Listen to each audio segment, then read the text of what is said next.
The future of Joel Embiid's career in the 76ers organization just got terribly complicated. Welcome to Basketball Intuition. I'm your host, Ethan Simon. Today we're going to be talking about Joel Embiid and the 76ers. If you are not aware, there's a lot of stuff going around surrounding Joel Embiid, and that's what we're going to talk about today. If you're not aware, Joel Embiid has a terrible injury history, and it just keeps getting worse and worse and worse. And because of this, the 76ers and Joel Embiid have been talking to specialists and doctors trying to figure out what to do with this injured knee. And in the meantime, what they've been doing is giving him treatments and injections, even though this team isn't even competing for a second round appearance at this point. And that's like the main thing. That's one of the main things I want to talk about today. The 76ers aren't competing for anything right now. Paul George is not healthy. He hasn't been healthy all season. A report came out, or Shams said recently, that for a 5 or 6 game stretch, he had to take painkillers before each game just so he could play. And like I said, Joel Embiid has been getting these injections and treatments and all this stuff so he can play.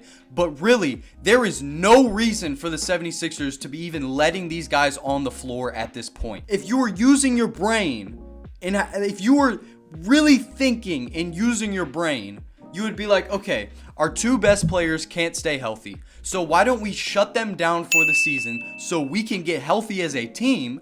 And then we can just bottom out, get another good young player like we did Jared McCain. We got really lucky with him. But now we get one of the top end talents. And you're not doing that. Instead, you're letting Joel play. You're letting Paul George play, even though they're nowhere near health. And I think it's absolutely ridiculous that the 76ers organization is letting this happen. There have been so many different scandals with the 76ers organization. The Daryl Morey and James Harden stuff. Joel Embiid like this right now, playing when he shouldn't be. This has happened before. And I can't put it all on the 76ers. Of course, Joel should know at this point that he shouldn't be playing. Like, it should be obvious that he shouldn't be playing. Same thing with Paul George. But as an organization, you need to tell your players. It gets to a point where you have to tell your players not to play because you're not healthy. The biggest thing with all of this is, like, Joel Embiid might legitimately retire. Okay, that's a conversation I've seen going around. I originally thought about it, and I was like, I wonder if anybody else had thought about this. I looked it up. I saw Stephen A. say something about it, a bunch of other YouTube videos, people thinking the same thing. He might legitimately retire in the next 2 years. I'm going to have his injury history play next to me. I'm going to put it up on one of these sides. I'm going to have just scroll his injury history since 2016 or 2017. I mean, we might be past Greg Oden at this point. The guy's had multiple foot surgeries, multiple meniscus tears or minor meniscus tears, multiple fracture orbital bones. The dude had Bell's palsy disease, foot sprains, all of these different torn ligaments in a thumb, like all of these different injuries that he's had over the years, and they just keep getting worse and worse and worse, and they just keep letting him play until he physically cannot play anymore. There needs to be a point where you tell him you need to sit down and get healthy. If you're enjoying the video, go ahead, hit that like button. I'm frustrated, but you don't have to be, because you can enjoy this video and hit that like button. It's absolutely ridiculous I'm even making this video right now. The fact that we're to the place where I'm making a video about Joel Embiid potentially retiring is absolutely insane. So the question is what do you do about it? Are you going to trade Joel Embiid? What's the market for Joel Embiid? What teams want Joel Embiid? I saw, I think it was NBA Central or something posted about the teams with the highest odds to get Joel Embiid if it wasn't the 76ers next season. I saw the Raptors, Hawks, Rockets, and Suns. I don't understand almost any of these. Why would the Rockets go trade for Joel Embiid? The Suns, they're already screwed enough. Why would they do that to themselves? The Hawks, I don't know why they would do that at all. And for the Raptors, it doesn't make sense either, because the thing for the Hawks and the Raptors is like, okay, y'all aren't great, but y'all could be better with Joel Embiid, but what you have to give up is not worth what Joel Embiid is now at this point. So if the Raptors were to trade for him, I'm assuming that you have to give up Emmanuel Quickley or an RJ Barrett. You have to give up one of your main pieces. Obviously not Scotty Barnes, but you're going to have to give up something. Is it worth it to have potentially 30 games of Joel Embiid before he gets injured, and then for the rest of the season, it's just lingering injuries, and he's not actually Joel Embiid? We haven't seen Joel Embiid at the peak of his powers in almost 2 or 3 seasons at this point. Do you just let the roster stay how it is? Do you bottom out for the rest of the season? But I mean, that was my initial thought. I was like, okay, what they need to do is to shut down Paul George and Embiid for the rest of the season. But whenever you think about it, you're like, wait, The 76ers don't really have time for this. Joel Embiid is 30 years old. Paul George is about to turn 35 years old in May, I think. I just looked it up. And then your other two best players, Jared McCain and Tyrese Maxey, are on a completely different timeline than Joel Embiid and Paul George. Like, it's almost like they're trying to get the whole Warriors thing going where they're like, we can mix the future with the now and make it make sense.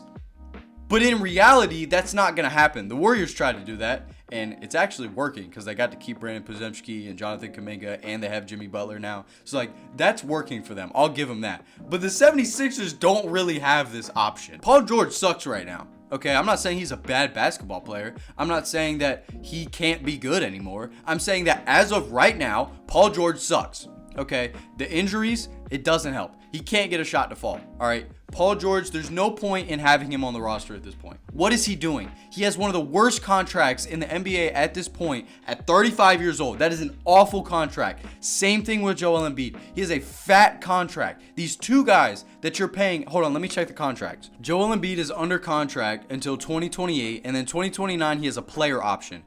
Each of these next 3 seasons with the player option, he's making at least $60 million. $60 million for a guy that can't play more than 50 games. Paul George is under contract until 2028.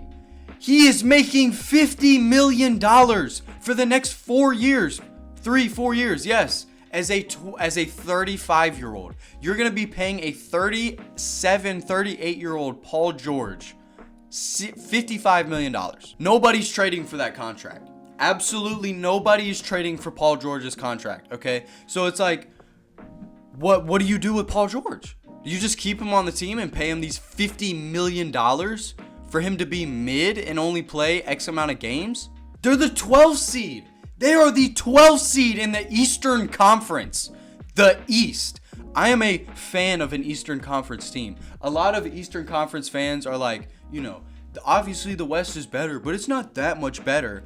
I'm being real. The East isn't nearly as good as the Western Conference. It's always been that way, and it always will be that way. The fact that you are 20-37 in the Eastern Conference and you're still trying to make Paul George and Joel Embiid play makes no sense at all. And a report just came out that Paul George is going to stop podcasting so they can focus on trying to win a championship. By the way, just to like relax everything down, we got the jerseys here. I don't know if y'all peeped. You probably did. If you're new here, then you didn't. But if you're not new here, you see that there was nothing here before, but now we have the jerseys here. We're talking about Philadelphia, so I wanted to really Philly it out.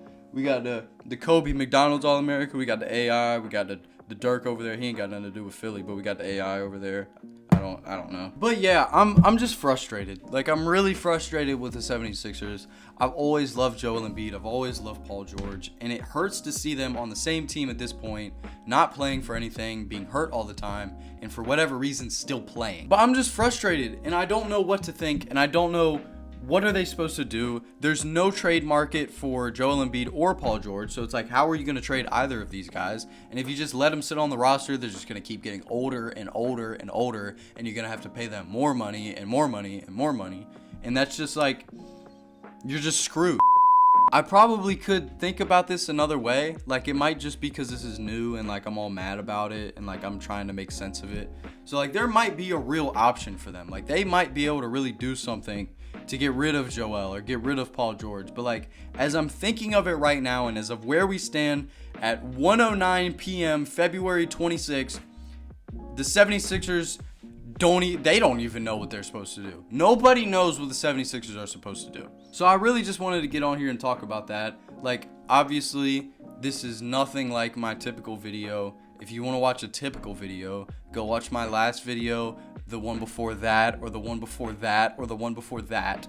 But I'm just frustrated. I'm really just frustrated, everybody. So yeah, 76ers fans, I'm really sorry. I'm really sorry you have to deal with this.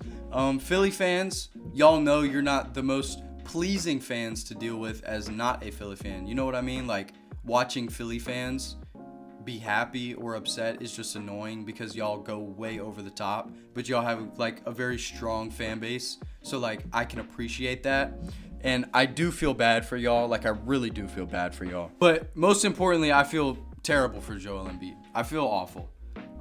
The fact that He's had injuries since before he even got to play his first game in the NBA, and we're still talking about him getting injured, and he's still getting injured to this day 10 years later. Like, it really sucks. I need to address something. I get a ridiculous amount of comments about my eyebrows for no reason. So I want everybody to just pause for a moment and look at my eyebrows. Okay? You tell me if there's a problem, because I'm here to tell you. No, don't tell me if there's a problem, because there's not. Why are y'all hating on my eyebrows when there's nothing wrong with them? Literally nothing wrong with them. Like, y'all are tripping or jealous. It's one of the two. I appreciate you staying to the end. I don't know even why you stayed to the end. It's just me going on and ranting about the 76ers for like however long this video is. It's a 20-minute recording, but I don't know how long the video is going to be. Maybe like, let's take a guess. 11 minutes. That's how long I think this video is going to be. But yeah, I don't really have anything else to talk about. I appreciate you staying to the end of the video. I really do. If you enjoyed it, hit the like, hit the sub, all the good things. Leave a comment down below what you think about the 76ers and what they can do for the future and the now. But yeah, I appreciate y'all very much. Thank you again for staying to the end of the video, and I'm gonna see y'all in the next video. Peace out.